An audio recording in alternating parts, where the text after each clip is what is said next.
You're listening to a special presentation from Night of the Living podcast, Zoned Out, the Twilight Zone, revisited with Joe and Freddy. Hi there, Joe. Freddy. Oh, We should boy. just do another episode where I talk like Harvey Firestein, apparently. No, that was a bad Harvey Firestein. Oh, Cole. Have you ever seen Cole the Conqueror? Yeah. You remember Harvey Firestein in that? No. You should go back. I mean, like, Kevin Sorbo sucks as a person, but Harvey Firestein's really funny in that movie. That's awesome. Yeah. We are talking 100 Yards Over the Rim today. Air date April 7, 1961. 4 of 9 episodes directed by Buzz Kulik. We know him from King 9 Will Not Return. I'm just going to say et al. Because I don't want to say all 9 episodes. But listen to King 9 Will Not Return if you want to know more about Buzz. Written by Rod Serling. I feel like it's been just a minute since we've had one that's just Serling writing, right? Yeah. The setting for this one, it's a wagon train from Ohio to New Mexico territory back then in 1847, and a highway in Joe's Air Flight Cafe in September 1961. Time travel story, spoiler. Cast of 10, really key players are not more than maybe 4. Christian Horn. This is interesting because last week the main character's name was Chris too. That's right. Yeah, Long Distance Call. Well, main character, the dad. Right. So Christian Horn's a wagon train leader with a very ill son. First of 2 appearances by Cliff Robertson, a household name in our house growing up. We knew who Cliff Robertson was. He's a big star. Really? Yeah, my parents like Cliff Robertson. That's funny. I'm not sure exactly. I think it's because he played JFK. I think that's what made him a big star, which doesn't happen for a couple more years after this. Yeah, he was JFK in PT 109. Yeah, and he got the Academy Award for Charlie, which was a movie that, again, is 7 years in the future from where we are. He was Uncle Ben in the Sam Raimi Spider-Verse, if that rings a bell. Oh, yeah. Yeah. Okay. So, he's big time. He's also going to come back in the Dummy episode. He's the ventriloquist in that episode. So Cliff Robertson's legit Nice. in the Twilight Zone hierarchy here. He was the other interesting thing about him was he unraveled this big studio fraud that happened in the 70s. Columbia Pictures, David Begelman back then was committing just a ton of, I don't know what. I got to read the book now. There's a whole book about it called Indecent Exposure that came out in 82. It's by David McClintock, and it's about this whole scandal. So it's in my to-read list now. I track that shit down. I love Hollywood scandal stories from the golden age. I don't like them as much now. You know what I mean? Like I don't follow Because everybody's a sleazeball. Yeah. Yeah. Everything. It's constant. And it's also part of they've figured out how to use it to promote things in a way that's really unsavory. This is kind of a pure, a little more pure, less cynical era. Not uncynical, but less. So he was also an Antioch College grad, just like Rod Serling, which I always bring that up because Antioch is close to where I am in Ohio. And it's got a cool history, that school. Joe, the proprietor of Joe's Air Flight Cafe, that's a real place. And I think it's still there according to the trivia. They gave they gave the longitude and latitude coordinates of where it is. And it's, I think, a real diner. Do they still have the calendar on the wall? Oh, they should. I should have Googled to see if it's still in business because I just basing that off of what I read in the trivia. Right. But I thought that was kind of interesting. That's John Crawford, who just a rugged character actor guy. He was in 200 movies and TV shows over 40 years. So you're bound to have maybe come across him at some point if you're our age or older. He's remembered for being in the Poseidon Adventure, The Enforcer, that's one of the Dirty Harry movies, The Boogans, which is a book I had the book of. It was a horror movie that either was not turned into a novelization or it was the novel that the movie was made after, but it wasn't very good. But the cover always got me for The Boogans and the title. The book of the book? The Boogans book. The Book of the Boogans. The movie of The Boogans. It's just such a fun thing to say. He was also on The Waltons and a show called Policewoman that has popped up a couple of times over the, researching Twilight Zone. And I almost feel like now I got to track it down and see what it was all about. Mary Lou, this is Joe's wife, only appearance by Evans Evans. Her name is Evans Evans. Known for Bonnie and Clyde, The Iceman Cometh, and Dead Bang. So she's got some good cred here. She was married to John Frankenheimer. I'm sure that didn't hurt. Who, if you don't know John Frankenheimer, the Manchurian Candidate, which is very Twilight Zone. He made another movie that's also very Twilight Zone. He called Seconds, where this guy gets a whole new face and new life. And it's in the 60s. It's very ahead of his time. Fun movie. Interesting. Yeah, and he Tales from the Crypt. I can't remember which episodes he directed of that. But Frankenheimer is a big name in action and genre movies, especially. The Doctor, Ed Platt. He was in the opera and he went off to World War II and then became an actor. He was in Rebel Without a Cause, General Hospital, but he has a connection to last week's screenwriter who wrote the Long Distance Call, wrote Get Smart. And this guy, the Doctor, was the chief on Get Smart. Do you remember like the Cone of Silence to him? And I can't remember the other. Yes. Don, what's his name? Who played Don Adams, maybe? Who played the. Don Adams sounds right. Which they remade that with Stephen Carell? Yes. I don't. Did you see the remake? Yeah, it's pretty fun. Get Smart was a fun show. It was really stupid in a great way. Martha Horn, Christian's wife. So we're talking back in the 1800s again. Miranda Jones. She was on Have Gun Will Travel.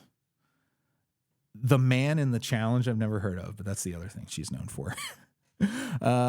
And we have a guy who's just kind of a random character in this, but he does come back, an actor named Ken Drake. He's in a kind of stopwatch. He's one of, I don't even know which character exactly he is in the scenario. I think he's just a third random dude who turns up there in the diner. I don't think he's in the Old West scenes. I'm pretty sure he's in the modern scenes. There is one customer they have at one point. I think that's the only other. Okay. I only mentioned him because he was in a kind of stopwatch, which we haven't gotten to yet, but he does turn up again. I always like to clock the people who are Twilight Zone regulars when they are in the episodes. Yeah. Speaking of the sheriff, did you catch who that was? No. It's Robert McCord again. Oh my gosh. The one of the EMTs from last week who's in 60 plus episodes. I got to start keeping track of this guy's face so I can recognize him. I tried to commit his face to memory while I was watching Long Distance Call, because I'm like, I got to know how to clock this guy every time, because it's surreal at this point. It feels like he's like always there in the background, which is something they did with the Twilight Zone most recent reboot that Jordan Peele did.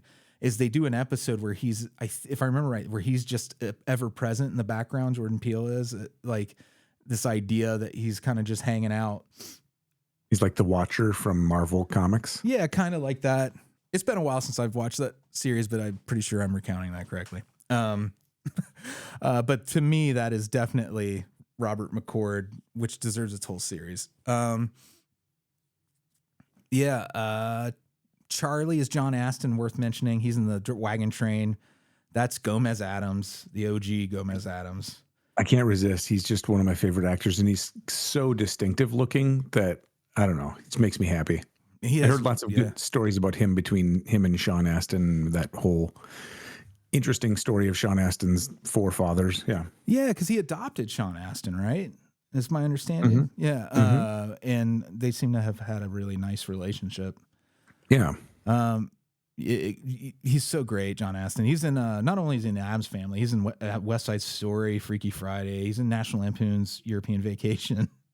He was in my dad's favorite film, which was actually not a film, I don't think, but it was a TV movie called Evil Roy Slade. Evil Roy Slade? If you've never seen it, we watched it. I found the movie. He used to mention this, like for years, he mentioned how funny it was. Yeah. And I found somebody who had it online, and I got a copy of it. And so we watched it. He was so excited to watch it. And it was corny and dorky, but it was genuinely pretty funny. Yeah. And And it was great. It was just kind of one of those moments of, I felt really cool of using the internet to bring back a memory for somebody who wouldn't otherwise have found it. So that's awesome. I'm going to have to find it now. I'm interested. Good stuff.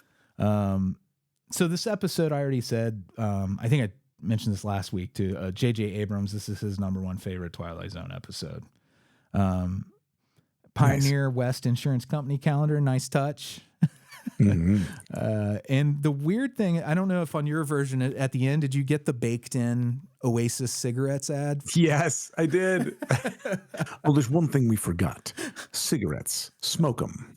Hey, kiddos. I like that they did it just after too. Yeah. Because I'm curious how that came about in that way.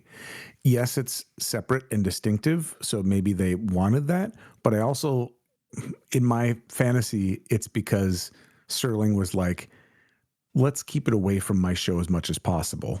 Advertising. I have a theory about this because we were running into a lot of smoking characters for a long stretch. Yeah. And it was part of the contract deal. And I don't know if it's Oasis cigarettes that they had the contract with or not, but they had an agreement to include as many smoking characters as they possibly could in 20 minutes of television. In this episode, I don't remember seeing anybody smoke until the ad.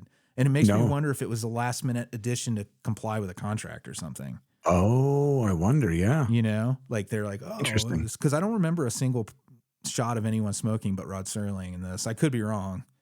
Maybe there was a scene they were going to have Joe smoking, because it starts when we first meet Joe. He's just standing outside of his cafe.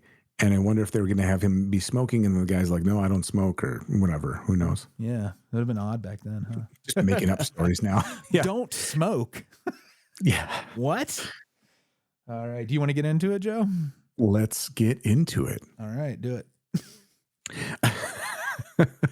Are we getting into it? Yeah, let's get into it. Should we get into it? Yeah, let's do it. Okay, I'm going to do it. You should do it. Here we go. So we start out and we are seeing an old-fashioned wagon train. They come to a stop, and we see Chris, our main protagonist, who gets out and checks with his wife in the back of their wagon, and people are kind of just pausing, and everybody's kind of getting their their wagons all kind of settled. And we find out that it's his son who's had a fever for 11 days. And the rest of the train kind of comes up and talks to him, and they say, we've been talking and thinking a lot, and we think maybe we should turn back.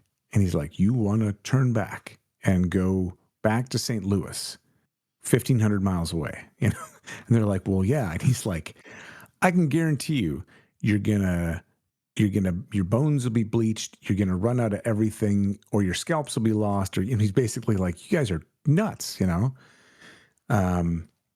they're like, well, what are you going to do? And he's like, well, I'll figure it out. He's like, what are you going to figure it out with? How are you going to figure this out? So I'm paraphrasing a lot of this, but, even to the point where he is talking about his son, and the mom is like, I don't know if he's going to make it until tomorrow. And he's like, you said that yesterday, and you said that the day before yesterday. So he'll hang on as long as he needs to, just kind of keeping the focus moving forward. And, they're like, what are you going to, he's got to, and we're almost out of water. What about water, Chris? And they're like, I'll find it, and I'll find some water. And he's like, what, with a divining rod? What are you going to, it's like, oh, it's interesting that even back then that was like, they were questioning the divining rod. Anyway. So he says he'll figure it out. He's like, I'll go check over that rim, and everybody's kind of teaming up on him. And he's just kind of, he's basically looking, look, just give me a minute. And his wife says, okay. And if you see a shady spot, her voice kind of breaks. It's a rough one. Something, a pretty spot. And he's like, cuts her off, and he's like, we're not going to talk about burying our son while he's still got breath in him. And he's like, yeah, Mom. Like, yeah. Yeah. But I thought that was a strong moment about his character, just kind of like it, and even maybe to show some of his not delusion, but just kind of like relentlessness. He's like yeah, he's a very like full steam ahead kind of character. we are not done until we are absolutely done. Yeah. So He puts his stovepipe hat on, yes, just like Abraham Lincoln. yeah, Which yeah, they fought him giant hat. on. They wanted him to wear a cowboy hat.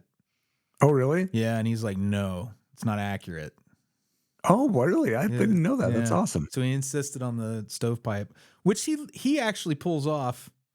Yeah. A lot of people couldn't John wear that Aston thing. too. Yeah. Yeah. Maybe it's their ears.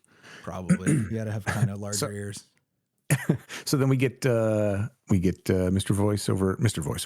Serling's voiceover. The year is 1847. The place is the territory of New Mexico. The people are a handful of men and women with a dream. 11 months ago, they started out from Ohio and headed west. Someone told them about a place called California, about a warm sun and a blue sky, about rich land and fresh air. And at this moment, almost a year later, they've seen nothing but cold, heat, exhaustion, hunger, and sickness. This man's name is Christian Horn. He has a dying 8-year-old son and a heartsick wife, and he's the only one remaining who has even a fragment of the dream left. Mr. Chris Horn, who's going over the top of a rim to look for water and sustenance, and in a moment will move into the Twilight Zone. It's good stuff. It's interesting how many stories have that, like the go west in the 60s. There's such a fascination with not only the modern day Hollywood, but Old West, like this whole concept of everything interesting is happening on the West Coast.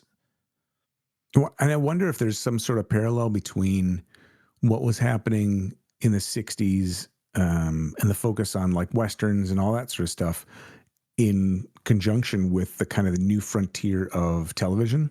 I mean, it's not brand new, but it's kind of, this whole, what stories do we want to tell? What stories do people like? They like Westerns. Okay, well, we've refined the Western genre to a degree that it's become a whole genre. We've got all these books and stuff, but now we can tell some visual stories about it. There's something really kind of, not to get into a deep subject that you could talk about for hours, oh, yeah. but this idea that Americans in particular are drawn west, like from the pilgrimage, from Europe and Eastern Europe, all the way to, Russia and Asia and everything. This idea, this push west.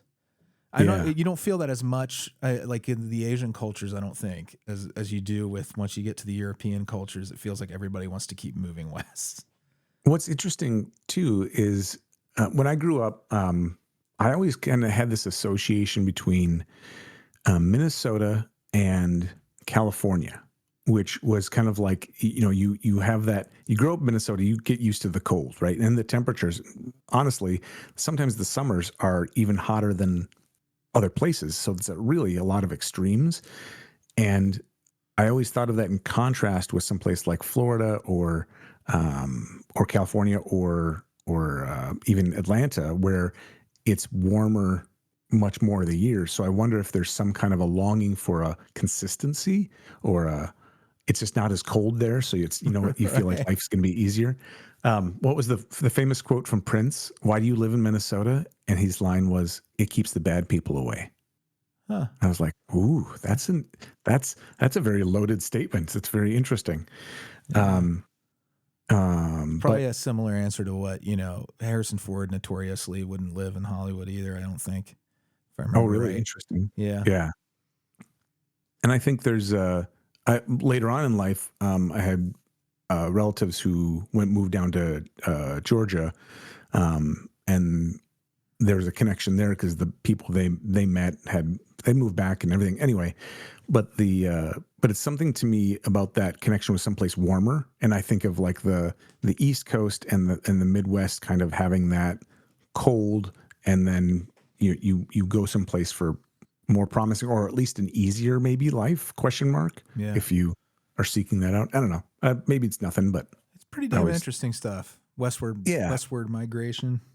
Thought that was interesting. So, and so then we go to commercial break, come back from commercial break, and upon crossing over the rim, Chris is now in 1961 New Mexico. And so as you see him come up to the rim right before we go to commercial, you see a scene of what he sees. So it doesn't hide it from you like it has in some other episodes. In this first one, you see he's seeing power lines and telephone poles and So and then it closed commercial. It comes back and he's kind of very cautiously coming down the hill, down the ridge. At first, he turns around to yell back to the wagon train, but it's gone. And you see it pan around and it's gone. What was the episode where at the end the spoiler was that they were not on the moon? Oh, that they had landed in the desert. Yeah. I can look that up while you're. I'm curious because it was kind of contrasted with me or to me with that, like, well, we've had that spoiler already, so now let's turn it. Let's see what happens. The next thing, or tie it into this other, thing from the past. So he goes down the hill because the wagon train's gone, and he comes down to the edge of the road, and you see him kind of kneel down because he's never seen asphalt before. And I really liked a lot of the work they did here to show. I shot an arrow into the sky. That's right. I'm pretty sure that's what you're thinking of. Yeah. And where it landed, I do not. Yeah, and where it landed, I do not know. I know not. Yeah, I know. Whatever that is. Yeah, I think they changed the wording on that a little bit. Yeah.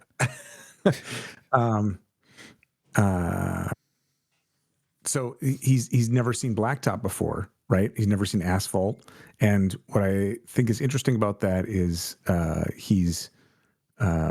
think they do a good job of him showing how like stunned and overwhelmed and confused he would be, with just everything because so much of it is so new. And so I really liked how they did that. But as he's kneeling there, this truck comes up and it's like, and he's just staring at it like, what on earth is that? And he leaps out of the way at the last second, and his gun goes off as he leaps, as he lands, and he kind of shoots his own wrist. And so he gets up and he starts walking, and you see him walking kind of down the center of the road. It kind of reminded me of The Long Walk, which I haven't seen that movie yet, but the book, the story is just so good. I haven't seen the movie either, but I do love the book too. So he's going along, and he comes to a sign that says Joe's Air Flight Cafe and Gas Station 1 mile ahead. So clearly he's been walking for a while, and he still goes another mile, and we show him come up to the cafe, and here we see a guy with a cowboy hat and sunglasses on, which is interesting because like the sunglasses, he had the sunglasses on at the beginning, and I feel like a lot of times when somebody's got sunglasses on or something, there's some meaning behind it or something else. And maybe it was just Joe it was like the idea that this guy's too cool for school. And maybe he had the like Bret Michaels style curled up cowboy hat, which is also very popular among cryptid hunters for some reason. And, oh, really? Yeah. Weird. He has that hat, and he has the sunglasses almost feel utilitarian in a way because where he is in the desert, that the humanity of him removing them when he goes inside kind of speaks to that a little bit more too. I think where it's not just an affectation for this guy. And I wonder if that's what they were going for, because he kind of chuckles at this guy as he comes in. And he's kind of like, "Who's this? City slicker or whatever." And he keeps talking back and forth, and he's like, "Did you see it?" Chris is like, "Did you see it?" He's like, "See what?" He's like, "That monster-like thing that came after me." And he did have actually a fairly consistent accent through this whole thing too. He was doing an Irish accent. Yeah, he said. Yeah, the actor Cliff Robertson said he considered the character to be Irish and added a mild accent in. Nice. The craft. Yes. Let me show you how I do my acting. So Chris realizes, Joe realizes, I wrote the names down wrong. Joe realizes he's talking about the truck and that there's something really odd about Chris. And as he's realizing this, you see this in the conversation. That's when he takes the sunglasses off, and he's looking at him like, okay, I'm gonna, something's wrong here, right? So he's not just like making fun of him anymore. He's like, oh no, I care. And you see him kind of engage the humanity, like you said. It's a great turn too, because like, Yeah. it's so you think, you just think he could be this cold, cool guy, but he's a real compassionate and sweet character. And he sees that he's bleeding, and he's like, "Hey, you know what? My wife's a nurse, Mary Lou. She'll take care of you. Come on, why don't you come with me?" And so they go inside, and Chris is just overwhelmed and staring like wide-eyed at everything around him. He goes into the building and he's looking at the chairs, and Joe's like, "Hey, Mary Lou, will you go grab some bandages? Or this guy, injured himself out there." And she's like, "Sure." And they're both very kind and thoughtful. And she comes back out with some bandages, and they're standing there, and Joe is still trying to make small talk with him. And he kind of reaches out. He goes, "Oh, that's an old timer," and reaches out to take a look at the gun. And Chris snatches it back. And he's like, when he said it was old, Joe said it was old timer. Chris goes, "It's been used a lot. Like, I'm not afraid to use it. I killed lots of people." He didn't say that, but he insinuated it. Yeah, exactly. So they ask him where he's from, and they're curious about his clothes and the rifle that looks about 100 years old, but it's in brand new shape. And he says he's from Ohio, and that the wagon train is over the rim, and they've been traveling for about a year. And Joe mentions, "Oh, are you heading?" I think he says something like, "You heading to that natural spring nearby?" And he basically points out a direction, calls out a direction of where the spring was. And Chris is like, "Oh," he kind of perks up at that, but he's still really stunned and overwhelmed. And Mary Lou is kind of calming him, putting the bandage on, and it kind of defuses the gun situation. And then she offers him some penicillin for the wound. He's like, "What is that?" And she's like, "Well, it'll help stave off the infection. It's, penicillin." And he picks up the bottle of it, and he's like, "This is, my kid could really use this. My son is sick." And so, do you have this in a chewable? Orange, if possible? "Do you have it in grape liquid flavor?" Wait, no, that's Scottish. Wrong. I can't do Irish. Yeah. Wow. All right. So we'll keep working on it. Let's see. So he sees that, and then he's kind of talking about how his family is, and how the wagon train was coming, and he turns around, and you see him look at this calendar we've been seeing in the background. He has like this pioneer look to it, and he kind of identifies with the picture of the pioneers, and you see him pan down. And I love this line. He goes, "Oh, God in heaven, how could that be? That says September 1961. Guy can't do the I'm giving it all she can. It's all she can see. September 1961. Hey, did I? But I don't want to disfuse the great number or point of this line. He goes, "Great God in heaven, how could that be? It says September 1961 when it's 18:47. And there's a perfect sound cue of the glass dropping, of water shattering. And he's like, "Who are you? Who are you? And where am I? Where is this place? Where am I?" And he kind of keeps doing that as he fades out. They'll go to commercial. They come back, and there's a doctor kind of closing the door on a side room to the cafe. And the doctor comes and talks with Joe and Mary Lou, and he basically is like, "Hey, he's exhausted. He's malnourished, but he's a pretty robust guy, and he's very like rational, and his recall is amazing. Like, he knows details about his family and his story that like we don't even know this stuff, And I thought that was a cool nod to the idea of so much was done with oral storytelling back in those days. People just remembered stuff because they had to, and that his ability to, remember all these things was really phenomenal, which I thought was just very cool. Where I do the opposite, and my brain is like a complete smooth Teflon. Well, and we have all these machines to remember things for us. Yeah. So it's interesting. We've become processors rather than retainers. It's so true. So you may have blown someone's mind with that. Just give them a minute. Oh my God. Take a pause. Take that in. So talking about that. Oh, he says basically his fillings, his teeth were not drilled by a dentist. He says he was describing the sickness of his son. I think he's talking about pneumonia, or he was describing what I would imagine is pneumonia based on the symptoms.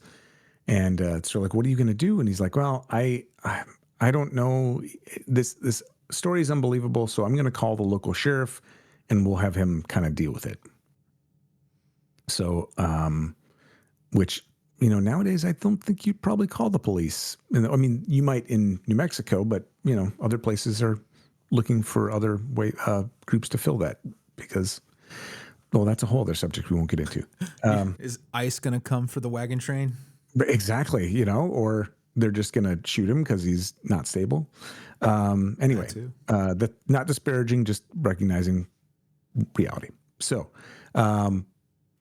he's calling, and as he does, the horn comes out, or Chris comes out of the room, and he's very calm and focused.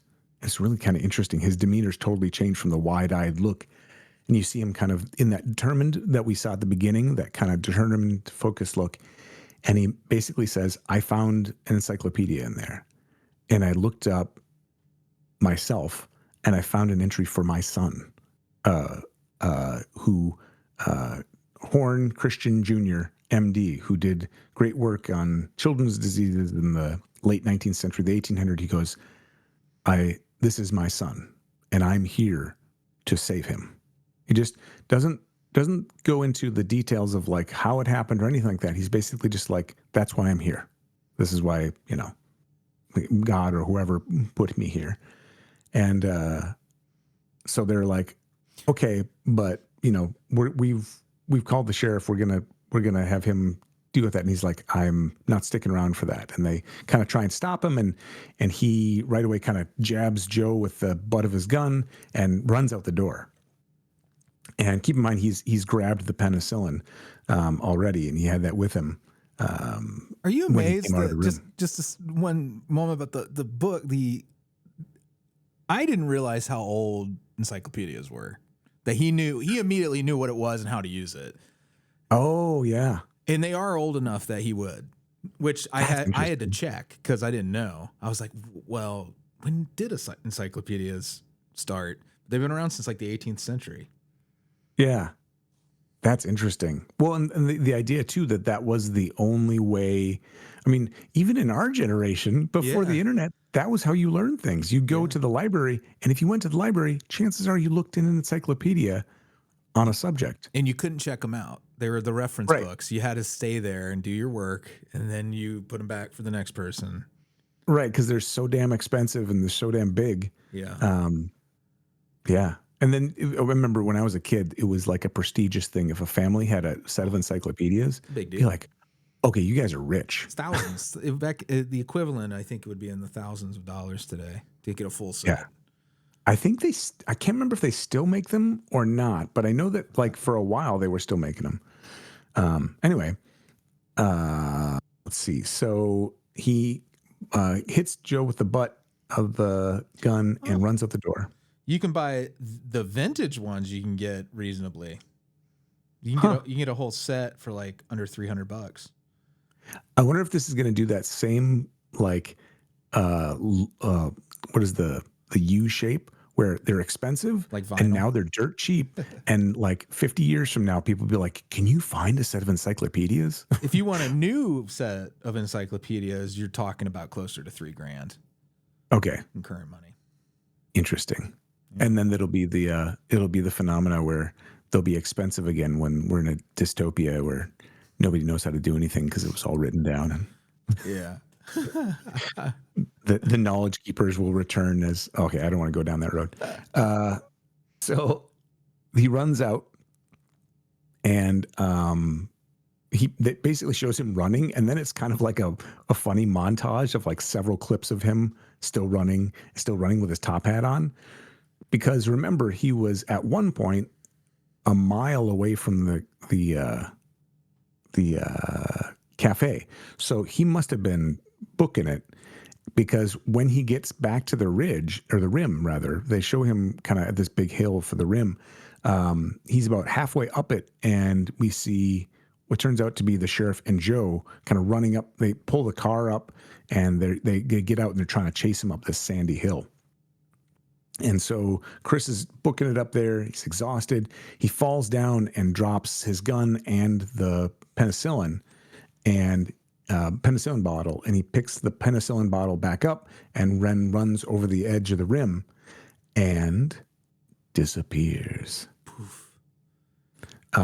When he gets back over the rim, he sees the wagon train as he had left it, then looks back over the rim behind him to see if anyone's chasing him, and it's all blank again. And he comes back to the group and he's like, they're like, hey, did you forget something? And he's like, what do you mean? And they're like, you've only been gone a few minutes. Oh, time differential. It's the way it always is. That's the Twilight Zone's take on time travel, that you're only gone for a moment every time. Right. And he's got the penicillin still in his hand, but not the gun. So he basically is like, we're going to be just fine. Give him this penicillin. My son's going to be a great doctor. He's going to be famous. The people in the future are just like us. And they care about us, like it's going to be okay. Like basically everything's going to be okay. His confidence is restored rightfully, and he knows where the spring is. It's a good thing he didn't flash forward to 2025. Oh God. Or 2026 by the time. Yeah. This is right. Out. Oof. And so he basically, they clips back to the present, and Joe and the sheriff have returned to the cafe, drops Joe off, and Joe's got Chris's gun. He found it, and they put it on the countertop, and you can see it's all weathered, and it basically crumbles to dust in front of them, or crumbles apart, and it clips back to Chris's time, and they're kicking off the wagon train and making their way to the spring. And we get the outro from Mr. Serling. Mr. Christian Horn, one of the hardy breed of men who headed west during a time when there were no concrete highways or the solace of civilization. Mr. Christian Horn, family and party, heading west after a brief detour to the Twilight Zone. Good shit. I love time travel stories. So good. Yeah. So good. And this one, it's very basic, but for the time it was pretty ambitious. Yeah. And as we mentioned earlier, then it does and now a word from our alternate sponsor. And there's the intro for our next episode, which is the Rip Van Winkle Caper, which I don't know if I've ever seen. It's an okay episode. You'll see some familiar Twilight Zone people in it. Nice. The old man, you'll know him. Excellent. And then again, as we said, after that, there's a quick ad for Oasis cigarettes. We forgot one thing. Here's some cigarettes. You should smoke them. Goodbye. So we got Oasis 2 weeks in or no, we already talked about Oasis. That's why it's familiar. Yeah. We didn't have an Oasis last week. That would have been a hilarious way to end that episode. So your kid has tried to commit suicide in your pond. You're stressed out, and so is your wife. You know what you could both use? A good smoke. Oasis cigarettes. Yeah. So good.